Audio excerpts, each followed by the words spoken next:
Hey, it's your girl, Dr. J. How's your day going today? Listen, I work a very stressful job sometimes. I'm not going to tell you what I do for a living, but me doing book club helps to pour back into me. And I get blessed by blessing you guys. So I need book club today. You hear me? I need book club today. Woo! So we are reading The Compound Effect, Jumpstart Your Income, Your Life, Your Success by Darren Hardy. And if you have not already, please make sure to like and subscribe so that you know the next time that I share the next chapter of book club. Okay? All right, you guys. So we are on chapter 1, and I'm really excited because I've read this book before and it is a classic. And if you are in any type of sales, if you just want to grow personally, you want to grow professionally, then I definitely recommend The Compound Effect.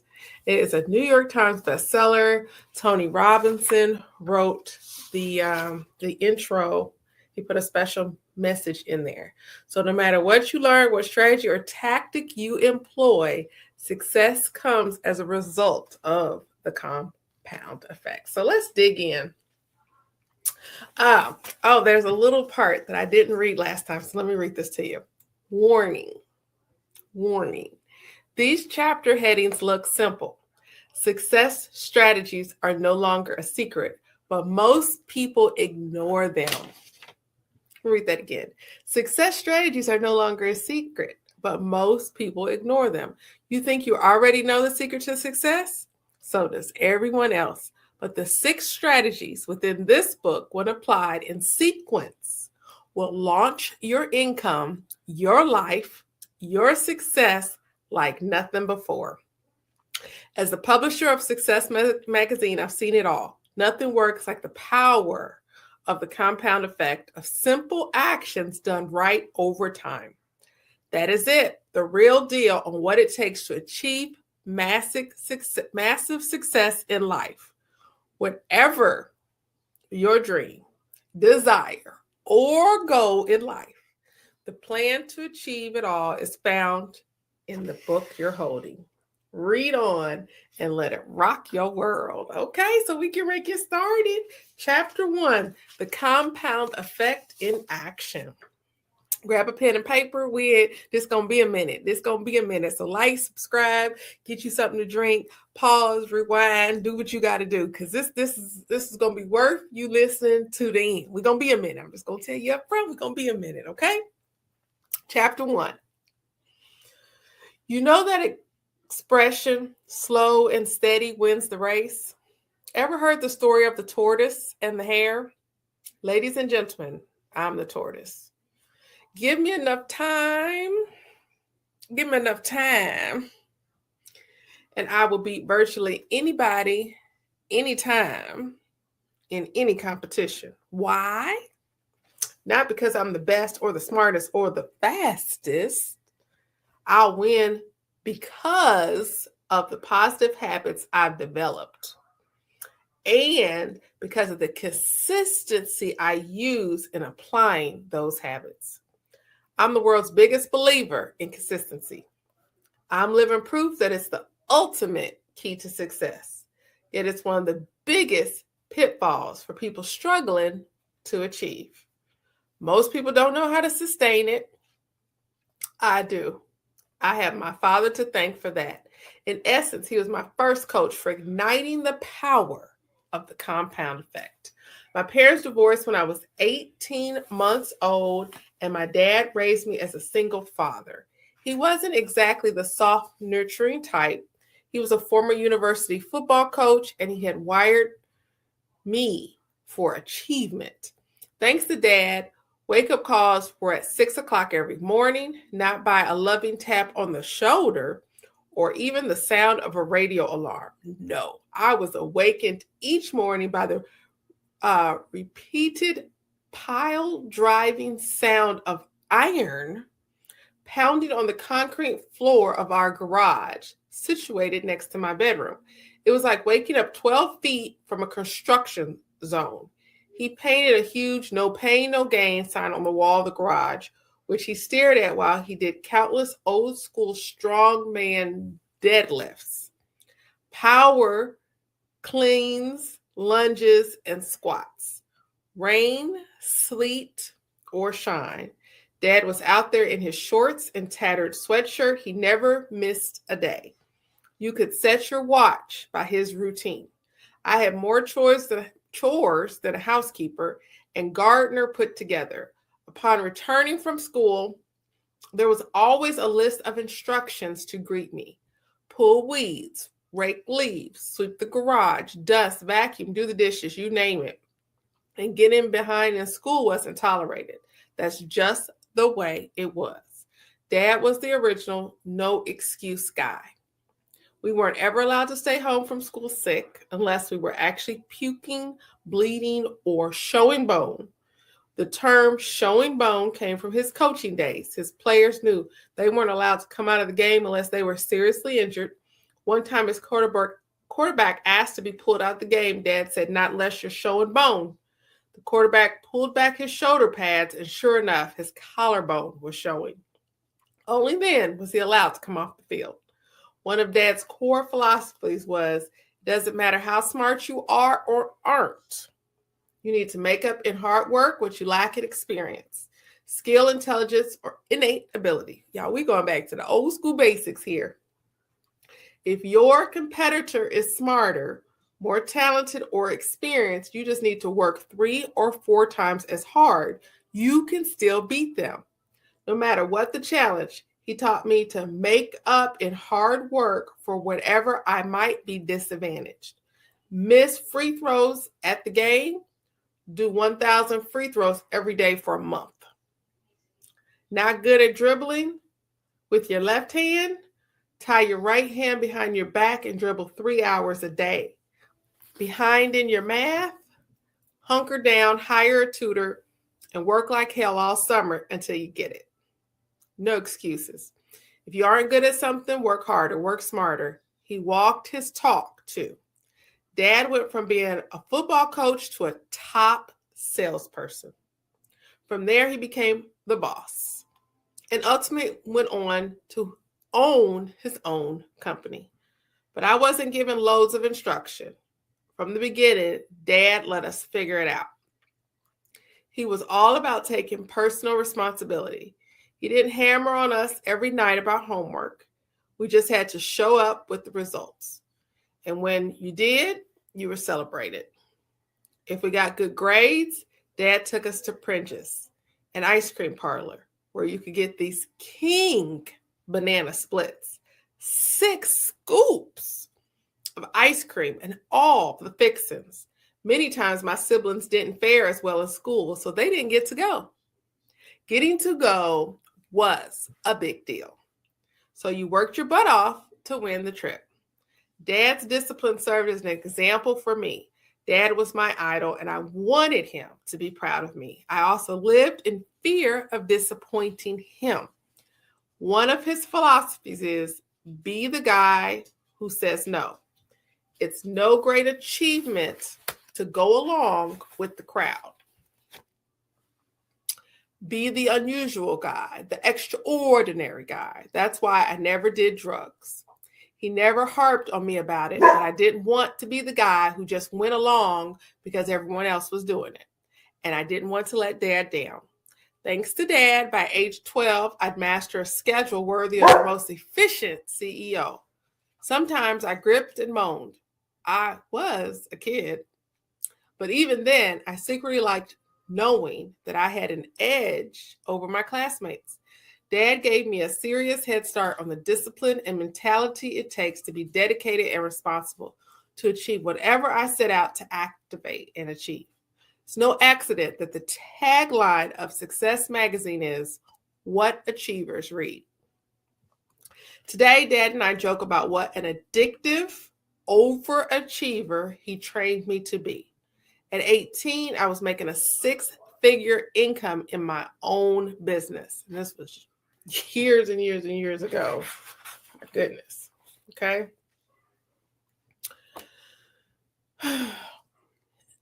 So making a six-figure business by age 18. By age 20, I own my own home in an upscale neighborhood. By age 24, my income grew to more than 1 million a year. And by age 27, I was officially a self-made millionaire with a business that brought in more than 50 million in revenue. That just about brings us to the present day, because I'm not yet 40, but I have enough money and assets to last my family the rest of my life. There are a lot of ways to screw up a kid, Dad says. At least my way was a pretty good one. You seem to have done pretty well.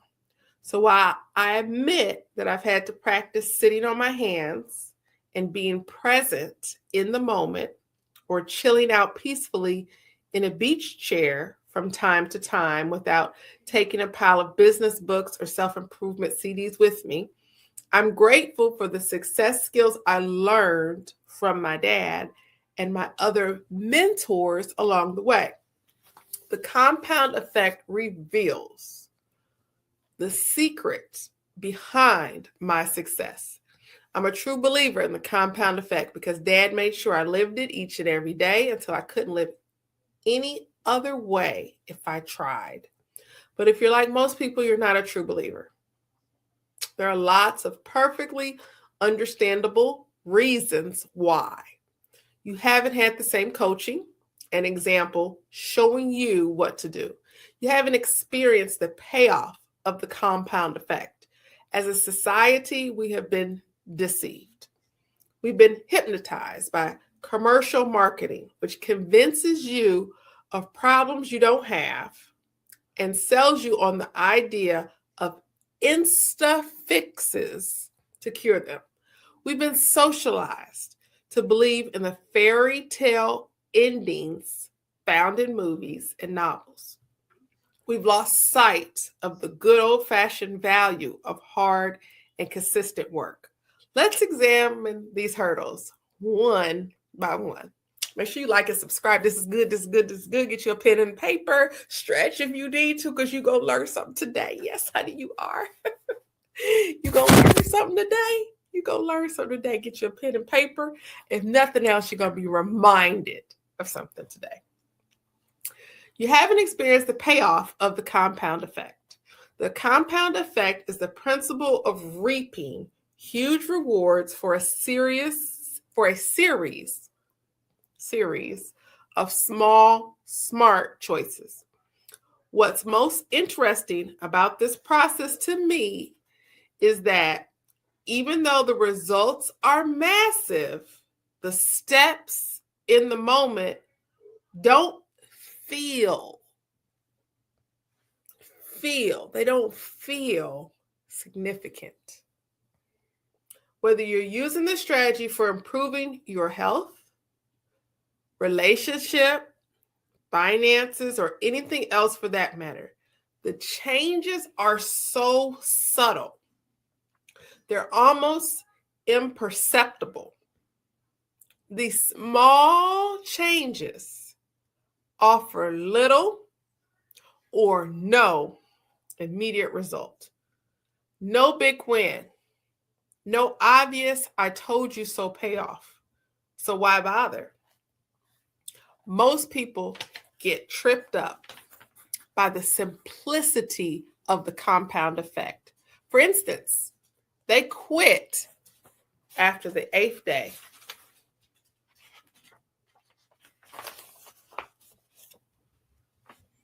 Of running because they're still overweight. Or they stop practicing the piano after 6 months because they haven't mastered anything other than chopsticks. Or they stop making contributions to their IRA after a few years because, could use the cash and it doesn't seem to be adding up to much anyway. What they don't realize is that these small, seemingly insignificant steps completed consistently over time will create a radical difference. Let me give you a few detailed examples.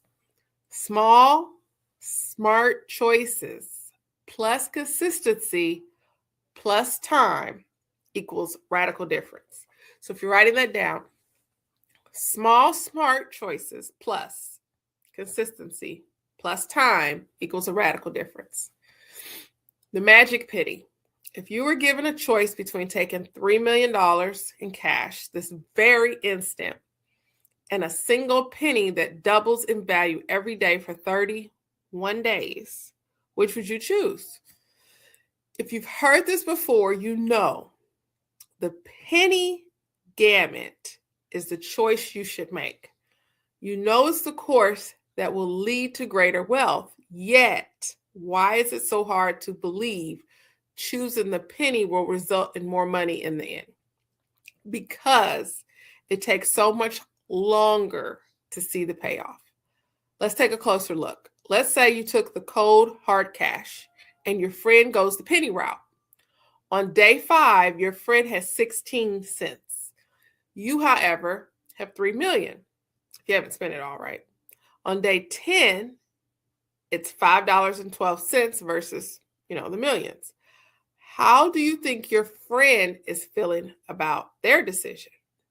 You're spending your millions, enjoying the heck out of it, and loving your choices.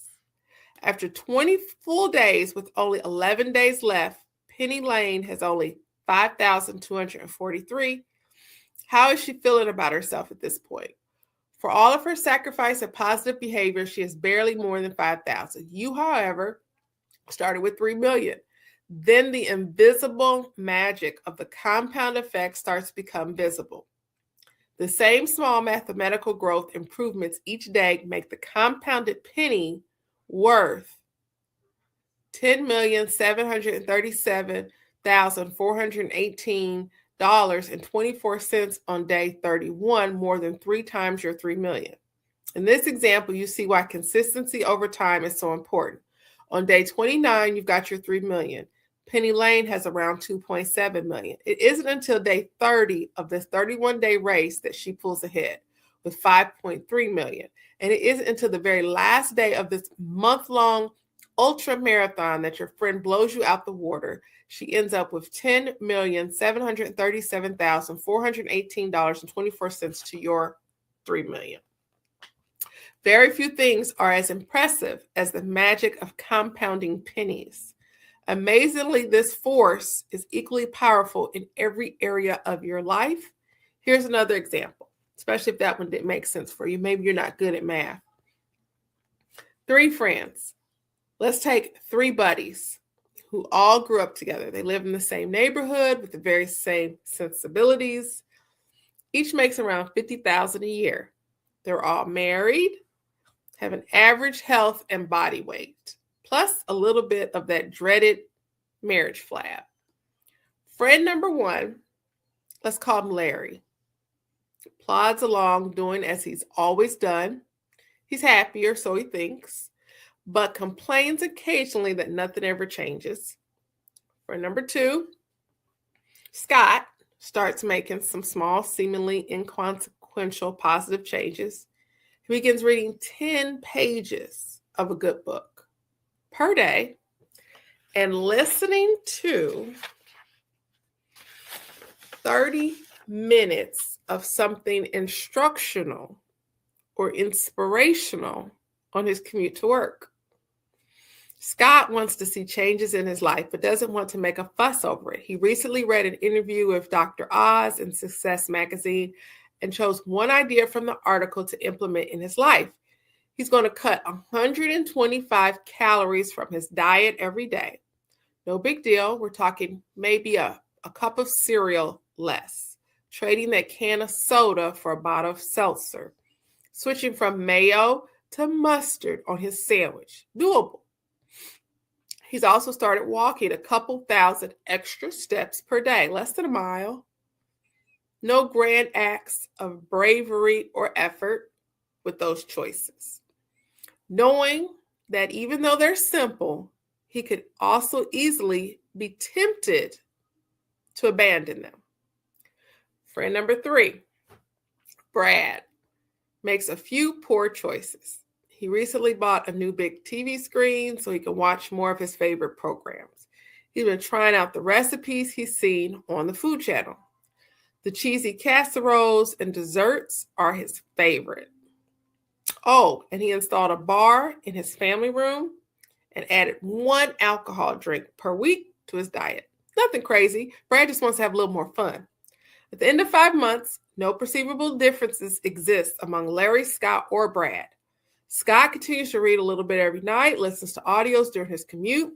Brad is enjoying life and doing less. Larry keeps doing as he always has, even though each man has his own pattern of behavior. 5 months isn't long enough to see any really decline or improvement in their situation. In fact, if you charted the 3 men's weight, you'd see a rounding error of 0. They'd look exactly equal. At the end of 10 months, we still can't see noticeable changes in any of their lives. It's not until we get to the end of the 18th month that the slightest difference are measurable in these 3 friends' appearances. But at about month 25, 2 years in, we start seeing really measurable, visible differences.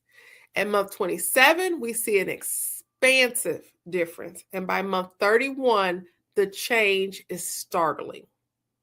Brad is now fat, while Scott is trim. By simply cutting 125 calories a day, in 31 months, Scott has lost 33 pounds. 31 months equals 940 days. 940 days times 125 calories a day is 1,117,500 calories. 117,500 calories divided by 3,500 calories per pound equals 33.5 pounds. Brad ate only 125 more calories a day in that same time frame and gained 33.5 pounds. Now he weighs 67 pounds more than Scott. But the differences are more significant than weight. Scott's invested almost 1,000 hours reading good books and listening to self-improvement audios by putting his newly gained knowledge into practice. He's earned a promotion, a raise. Best of all, his marriage is thriving. Brad, he's unhappy at work and his marriage is on the rocks. And Larry, we haven't even talked about Larry. Larry is pretty much exactly where he was 2.5 years ago, except, let me get a sip. Except now he's a little more bitter about it. The phenomenal power of the compound effect is that simple. The difference between people who employ the compound effect for their benefit compared to their peers who allows the same effect to work against them is almost inconceivable. It looks miraculous, like magic or quantum leaps. After 31 months or 31 years, the person who uses the positive nature of the compound effect appears to be an overnight success. In reality, his or her profound success was the result of small, smart choices completed consistently over time. Now, write down the ripple effect. The result is in the above example seem dramatic. I know, but it goes even deeper than that. The reality is that even one small change can have a significant impact that causes an unexpected and unintended ripple effect. Let's put one of Brad's bad habits under the microscope. eating rich food more frequently. To better understand how the compound effect can also work in a negative way, it can create a ripple effect that impacts your entire life. Brad makes some muffins from a recipe, okay? He learned from the Food Channel. He's proud and his family loves it, and it seems to add value all around. He starts making them and other sweets frequently. He loves his own cooking and eats more than his share, but not so much that anyone notices. However, the extra food makes Brad sluggish at night. He wakes up a little groggy, which makes him cranky. The crankiness and sleep deprivation begin to impact his work performance. He's less productive and as a result gets discouraging feedback from his boss. By the end of the day, he feels dissatisfied with his job and his energy level is way down. The commute home seems longer and more stressful than ever. All of this makes him reach for more comfort food. Stress has a way of doing that. The overall lack of energy makes Brad less likely to take walks with his wife like he used to. He just doesn't feel like it. She misses their time together, takes his withdrawal personal.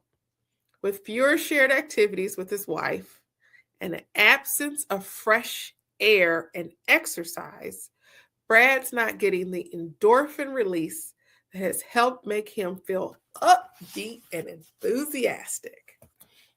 Because he's not as happy, he starts finding fault with himself and others and stops complimenting his wife.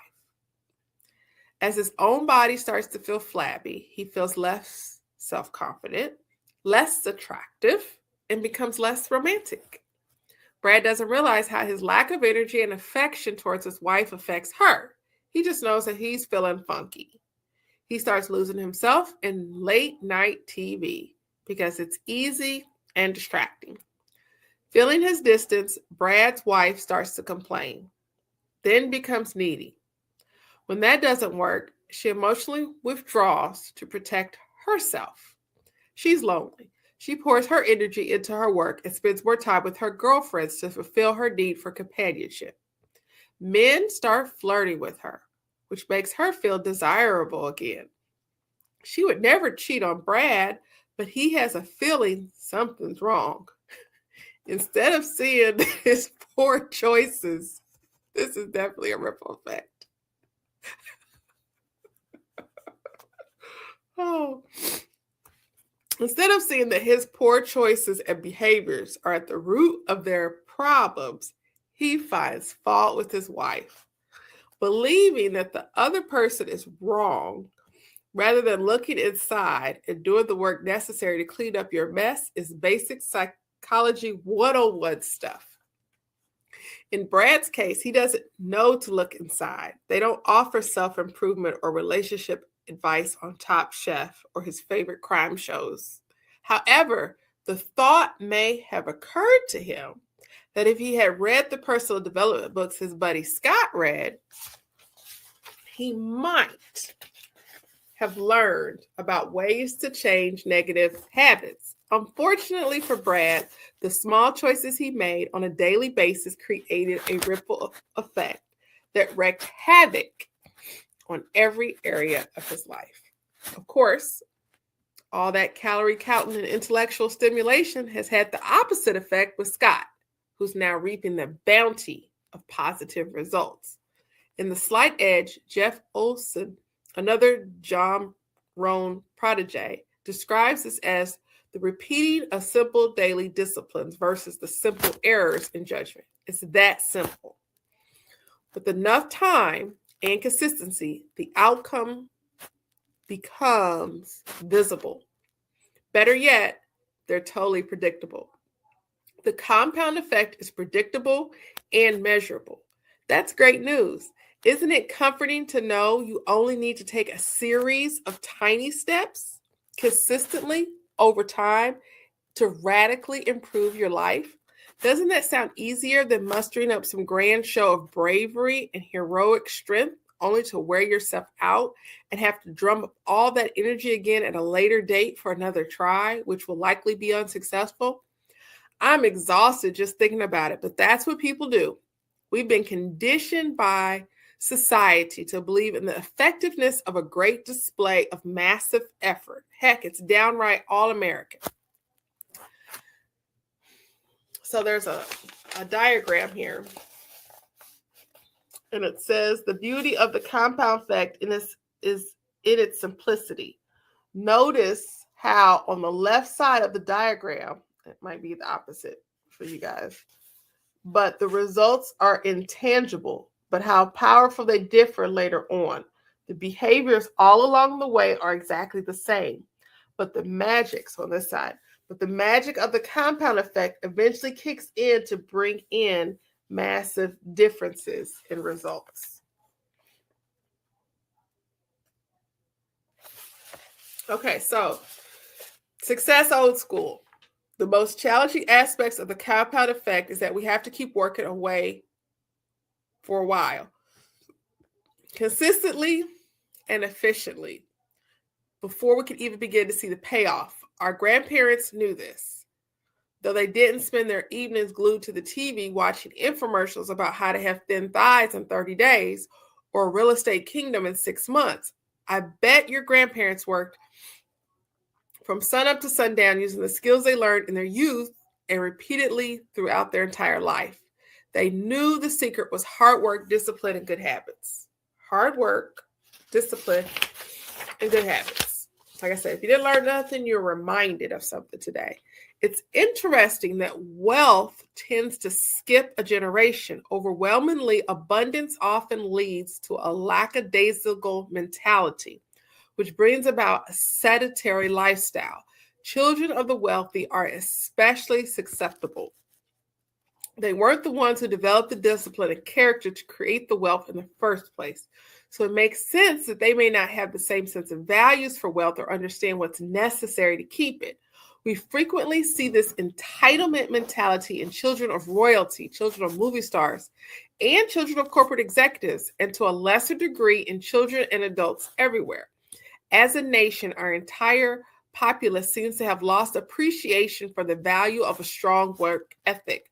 We've had 2, if not 3 generations of Americans who have known greater prosperity, wealth, and ease. Our expectations of what it really takes to create lasting success, things like grit, hard work, and fortitude, aren't alluring, and those have been mostly forgotten. We've lost respect for the strife and struggle of our forefathers, the massive efforts they put forth, instilled discipline, chiseled their character, and stoked the spirit to brave new frontiers. The truth is, complacency has impacted all great empires, including but not limited to the Egyptians, Greeks, Romans, Spanish, Portuguese, French, and English. Why? Because nothing fails like success. Once dominant empires have failed for this very reason. People get to a certain level of success, and get too comfortable. Having experienced extended periods of prosperity, health, and wealth, we become complacent. We stop doing what we did to get us there. We become like the frog in the boiling water that doesn't jump to his freedom because the warming is so incremental and insidious that he doesn't notice he's getting cooked. If we want to succeed, we need to recover our grandparents' work ethic. It's time to restore our character. It's not for the sake of saving America, at least for your own greater success and achievement. At least for your own greater success and achievement. Don't buy into the genie in a lamp idea. You can sit on your couch waiting to attract checks in the mailbox, rub crystals together, walk on fire, channel that 2,000-year-old guru, or chant affirmations if you want to. But most of that is commercialism manipulating you by appealing to your weakness. Real lasting success requires work and lots of it, according to the book. Okay? I have a quick real-time story to illustrate that. Nothing fails like success concepts. A great new restaurant opened up close to my home on the beach in San Diego. In the beginning, the place was always immaculate. The hostess had a big welcoming smile for everyone. The service was impeccable. The manager came over and assured it. And the food was sensational. Soon people started lining up to eat there and would even wait more than an hour to be seated. Then, unfortunately, the restaurant staff began to take its success for granted. The hostess became snooty, the service staff disheveled and curt, and the food quality hit or miss. The place was out of business within 18 months. They failed because of their success, or rather, because they stopped doing what made them successful to begin with. Their success clouded their perspective, and so they slacked off. All right, now we've all heard about the microwave mentality. So here's a reminder of that. Understanding the compound effect will rid you of Insta results. Insta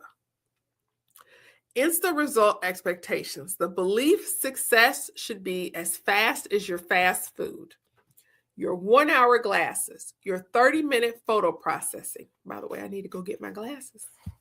Your overnight mail, your microwave eggs, your instant hot water, and text messaging. Enough, okay?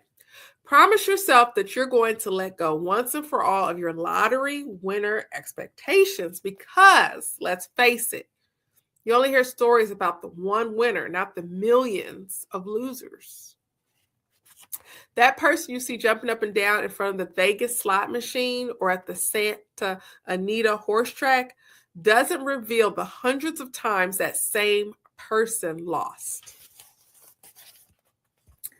Okay, so if we go back to our mathematical chance of, we're almost finished, of a positive result, again, we have a rounding error of 0, as in you have about 0 chances of winning.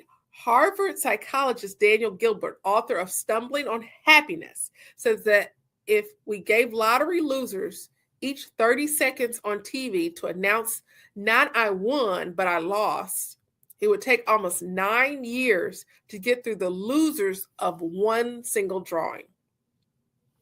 When you understand how the compound effect works, you won't pine for quick fixes or silver bullets.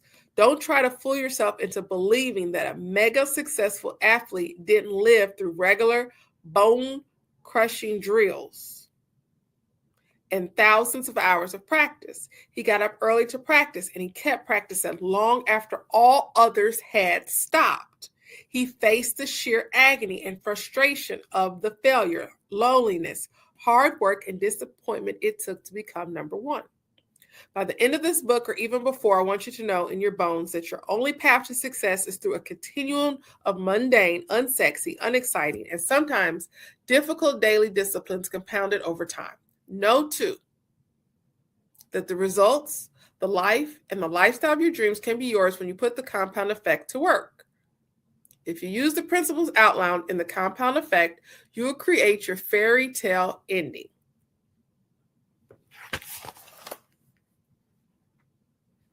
Made my point. Have I made my point? Good. Join me in the next chapter where we will focus on the one thing that controls your life. Every victory or defeat, trump or failure has started with this. Triumph or failure has started with this. Everything you have or don't have in your life right now has been because of this compound effect. Learn to change this, and you can change your life. So we will discover what that is for chapter 2, which is all about choices, okay? But before we end, there is some summary action steps. If you want to write these down, write out a few excuses you might be clinging to, such as not smart enough, no experience, wrong upbringing, don't have the education, etc., on and on. Decide to make up in hard work and personal development to outcompete anyone, including your old self. If you remember, the book we just finished was Become Your Future Self Now. So You have to outwork, outperform, and outgrow your old self from last week, from yesterday. So, B. Scott, write out the half dozen small, seemingly inconsequential steps you can take every day that can take your life in a completely new and positive direction. Write out seemingly inconsequential steps you can take that could take your life in a completely new and positive direction. Don't be Brad. Write down the small, seemingly inconsequential actions you could stop doing that might be compounding your results downward. List a few areas, skills, or outcomes where you have been most successful in the past. Consider whether you could be taking those for granted and not continuing to improve. Okay?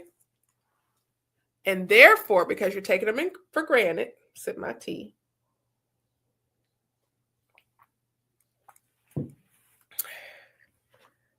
Therefore, in jeopardy of having that complacency lead to future failure.